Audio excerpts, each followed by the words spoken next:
Hello everyone, this is our English class and today we will start chapter 4 Drought.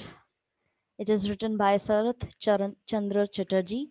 About the writer, Sarath Chandra Chatterjee was a prominent Bengali novelist and short story writer of the early 20th century. Most of his works deal with the lifestyle tragedy, struggle of the village people and the contemporary social practices that prevailed in Bengal. Okay, शरत चंद्र चटर्जी जो है वो एक Bengali novelist रहे हैं, short story writer रहे हैं। 20th century की शुरुआत में इन्होंने काम किया है काफ़ी, और इनके काम जो है अधिकतर बेस्ड होते थे लोगों की लाइफस्टाइल, उनकी ट्रेजेडी और जो आम जनता, जो गांव वालों की जो स्ट्रगल होती है, संघर्ष होता है उससे, और जो वहाँ पे evil practices, social evil practices चलाई जाती हैं बंगाल में, उससे रिलेटेड ये लिखा करते थे। जैसे कि इस चैप्टर का टाइटल जो है वो आपको समझा रहा है कि ये गांव से रिलेटेड थोड़ी सी स्टोरी है, जहाँ पे वहाँ पे सूखा पड़ गया है, ठीक है, बारिश नहीं हुई है काफ़ी समय तक, तो उससे जो चीज़ें डील कर रहे हैं वो लोग, उसके बारे में ये चैप्टर है। The village was called Kashipur. Village का नाम, गांव का नाम था Kashipur. It was a small village, it's जमींदार वॉज स्मॉलर स्टिल। अब वो एक छोटा विलेज था और उसका जमींदार जो है वो और भी छोटा था। Yet his tenants dare not to stand up to him. फिर भी उसके जो टेनेंट्स थे जिनको उसने रख रखा था वो उसके सामने खड़े नहीं हो पाते थे। He was so ruthless. वो बहुत ही ज़्यादा ruthless था। It was the birthday of his youngest son. अब वो जन्मदिन का दिन है जब उसके सबसे छोटे बेटे का जन्मदिन है। It was noon, दोपहर का समय है। Tarak करंतना Tarak Karatna, the priest, was on his way home from the landlord's house where he had been offering prayers. अब जो पुजारी है तारक रत्ना, वो अपने घर लौट रहे हैं जमींदार के घर से, जहाँ पर उन्होंने पूजा अर्चना करवाई है। It was nearing the end of May का समय है, मई खत्म हो रहा है, but not a patch of cloud could see in the sky. और फिर भी एक भी बादल आसमान में नहीं दिख पा रहा। The rainless firmament firmament poured fire.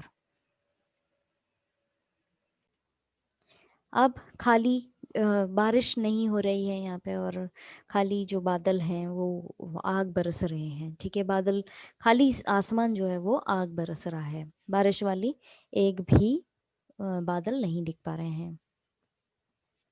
The field in front, stretching out to the horizon, had broken up into tens of thousands of fissures in the burning blaze, and it looked as though the fire lifeblood of the Mother Earth was unceasingly flowing out through them as smoke. अब जो field है उनके सामने, जो आसमान है वो फैला हुआ है हॉराइजन तक, यानी कि जहाँ तक नज़र जा रही है वहाँ तक ज़मीन और आसमान मिलते हुए दिख रहे हैं। अब कई 10,000 यहाँ पर फिशर्स लगे हुए हैं, कई दरारें जो हैं, 10,000 दरारें आप इनको सामने दिख रही हैं, जिनमें बिल्कुल भी ऐसा लग रहा है कि धरती माँ में बिल्कुल भी जीवन नहीं बचा है, ठीक है, और वहाँ से आग निकल रही है और धुआं उठ रहा है। If one gaze long at its rising flame like sinus movement, it left him as it were dazed with drunkenness. अब जैसे कि कोई ज़्यादा लंबे समय तक वहाँ पर घूरे, उस जगह को देखे जहाँ पे बंजर धरती है, तो वो ये देख सकता है कि टेढ़े मेढ़े यहाँ पर क्या उठ रही हैं, आग से, मूवमेंट से आपको दिखेंगे जो वहाँ पर रह रहे हैं, ठीक है, और काफ़ी समय तक जो वहाँ पे मतलब आप देख करके स्तब्ध, यानी कि आप एकदम भौचक्के के रह जाएंगे, ठीक है, क्योंकि एरिया जो है वो पूरी तरीके से सूखा पड़ा हुआ है। अब ये बात यहाँ पे बताई जा रही है, जो धरती वहाँ पर है जहाँ पे बारिश नहीं हुए हैं उसके लिए यहाँ पे बोला गया है, और कहा गया है कि इस तरीके से आप खड़े हैं तो वहाँ पे आप खड़े होकर के थोड़े से स्तब्ध रह जाएंगे कि किस तरीके से आपको डर लगेगा वहाँ खड़े होकर के कि सूखा कितना ज़्यादा पड़ गया है। At the end of the field, beside the road, there stood the house of Gafur the weaver. अब रोड, उस खेत के एकदम एंड में वहाँ पर एक रोड है जहाँ पर एक घर है गफूर का, द वीवर बुनाईकार। Now that the mud walls were in the ruins, the courtyard touched the public highway, and the inner privacy was thrown on the mercy of the passers-by. अब जो मड की जो दीवारें हैं वो एंड तक जा रही हैं, कोर्टयार्ड तक टच कर रही हैं, पब्लिक हाईवे जो है वो भी मिक्स हो गया है, तो उनकी जो प्रिवेसी है वो ख़त्म हो गई है, और जो आ रहे जा रहे हैं उन लोगों पर वो दया कर रहे हैं एक तरीके से। मतलब privacy खत्म हो गई है. Hey Gafur, is anybody in? Called out the Tarak Ratna, standing in the shade of a tree by the roadside. अब वो आवाज लगाते हैं, गफूर क्या कोई घर में है? तारक रत्ना जो है पेड़ की छाया में खड़े हुए हैं. What do you want? Father is down with fever, answered Gafur's little daughter, aged 10, appearing at the door. अब वहां से एक छोटी सी 10 साल की बच्ची निकल के आती है जो गफूर की बेटी है छोटी. वो बोलती है आपको क्या चाहिए? पिताजी को बुखार हो गया है. फीवर कॉल द स्काउंड्रल, तरक रत्ना शाउटेड. वो बोलते हैं फीवर बुखार, बुलाओ उस बदमाश को. और तरक रत्ना ही चिल्लाते हुए ये कहते हैं. The noise brought Gafur out, shivering with fever. A bull was tied to the old acacia that leaned against the broken wall. अब आवाज़ शोर शराबा सुनकर गफूर बाहर आते हैं कांपते हुए फीवर में. एक बुल जो है वो बंधा हुआ है, पुराने अकेशिया से जुड़ा हुआ है, ठीक है. एक टूटी हुई दीवार के सहारे उनको बांध उस बुल को बांध रखा है. What do I see there? demanded Tarak Ratna, indicating the bull. हाँ, वो बुल की तरफ इशारा करके जो प्रीस्ट है वो बोलते हैं मैं क्या देख रहा हूँ ये.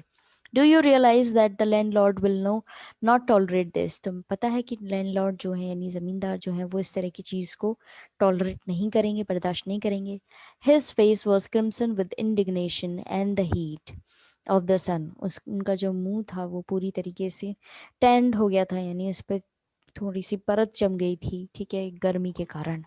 It was to be expected that his words should be hot and harsh. ये लग रहा था कि उसके शब्द जो होंगे वो बहुत ही कर्कश और हार्श होंगे. But Gafur simply looked at him, unable to follow the import of his words. लेकिन गफूर सिंपली उनकी तरफ देखता है, वो समझ नहीं पाता कि ये क्या कहना चाह रहे हैं. Well, said Tarak Ratna, I saw it tied there in the morning and it is still there. If the bull dies, your master will flay you alive. अब फिर उसको तारक रत्ना जो है वो समझाते हुए बोलते हैं कि मैं सुबह आया था तभी ये बुल यहीं बंधा हुआ था और अब जो है ये अभी भी यहीं है. अगर ये मर गया तो जो हमारे मास्टर हैं वो तुम्हें बिल्कुल नहीं बख्शेंगे और तुम्हारी खाल उधेड़ देंगे जिंदा. What shall I do, father? I am helpless. I had fever. I have had fever for the last few days.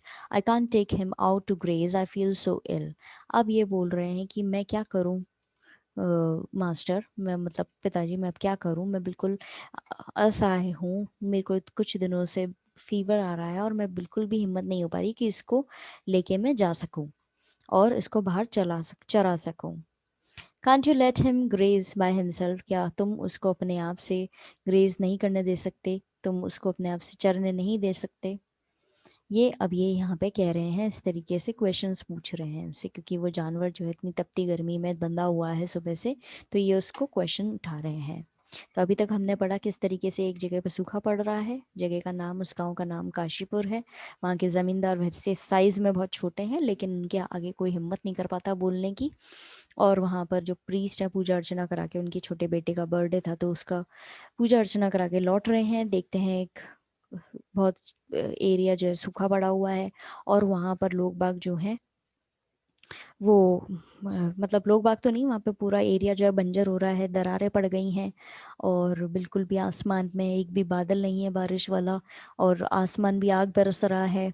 और किस तरीके से ये एक घर दिखता है, वहाँ तक जाते हैं. गफूर का घर है जो कि बुनाईकार है, वो बीमार है काफ़ी दिन तक. वहाँ पे उसके बरामदे में एक बुल जो है बंधा हुआ है और उसको लेकर के ये बोल रहे हैं कि तुमने इसको सुबह से अभी तक क्यों धूप में खड़ा कर रखा है. So that's all, students. That's all for today. We'll continue this chapter tomorrow's class. And please start reading the chapter, and also go through that glossary part. Okay, it will help you to understand the chapter in a better way. Have a nice day ahead, students. God bless you all.